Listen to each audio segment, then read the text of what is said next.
In the previous panel we touched upon the second commentary of Rashi to the words Vayakam Sadei Ephron, one that is identified as the Pshuta Shel Mikra, in which the Kuf Vav Mem Shoresh Vayakam is understood to reflect a process of establishing or confirming a deal or a treaty, in this case the treaty between Avraham and Ephron regarding the transfer of land.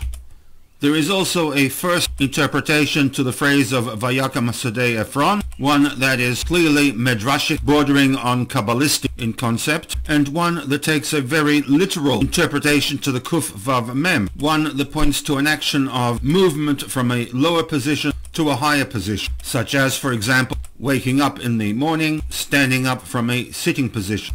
After much toing and froing between Avraham and Ephron, Avraham wishing to gain ownership of a particular piece of land containing a cave, a Machpelah, which, according to Midrashic sources, was important to Avraham as it contained the last remains of Adam and Chava. Avraham wishing to gain ownership of the property through legal tender, through the transfer of money. Ephron, on the other hand, offering to give what seemed to be a piece of unproductive land. Eventually, Avraham pays Ephron Arba Meot Shekel Kesef Over LaSocher, the 400 shekels, real silver used by the business people of the day, and thereby we are told in Pasuk 17 and 18 that the entire plot of land belonging to Ephron in the township of Machpelah, the field and the cave, along with all the trees that marked a natural border identification to the property, was transferred to Avraham Lemikneh. According to the Pshuta Shel Mikra,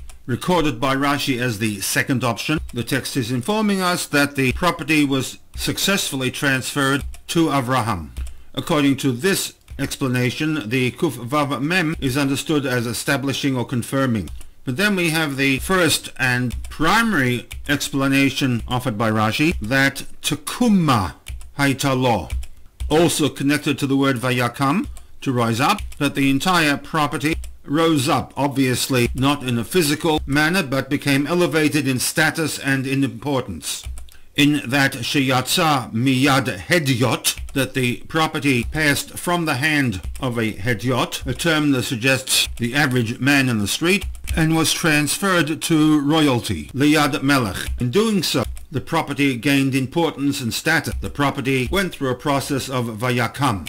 There are a number of difficulties with each of the commentaries of Rashi. We will look at these difficulties in the next panel. Meanwhile, with respect to the NEGA TZORAAT, we looked at the Zohar, who maintains that the NEGA TZORAAT was a Ruach Misa'ava, a Ruach Hatuma, that needed to be eradicated, and therefore buildings in which a NEGA TZORAAT surface needed to be destroyed and then rebuilt. We noted two distinct categories of the Kabbalistic concept of Klippa, which equates to the Ruach Hatuma, or Ruach Misa'ava. One was Klipat Noga, the other physical objects that draw their life force from the Sholosh Klipat HaTameyot. The physicality of these items cannot be converted into Kedusha. They are Asur, they are bound, and the only form of redemption is through their destruction. We noted that, according to the Rebbe, the Venatati NEGA TZORAAT was limited in scope. It applied only up to those buildings that were actively instrumental in the worship of the pagan Canaanite gods. Hence, these buildings were connected to the Sholosh Klipat HaTameyot, and their redemption could only come about through their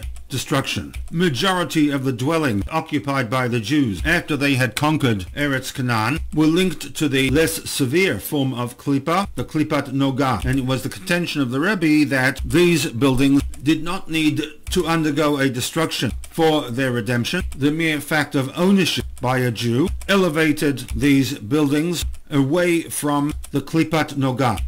By way of example, footnote 20 referred us to a Maimar Chazal from the Bereshit Rabbah that the process of elevating the physicality of Eretz Canaan through the transfer of ownership to a Yehudi had its parallel in the transfer of the property from Ephron to Avraham, where the wording used in the Chumash text is Vayakam Sadeh Ephron, that the properties belonging to Ephron underwent a tekuma, an elevation from a Hedyot, Ephron, to Avraham, a relative Melech.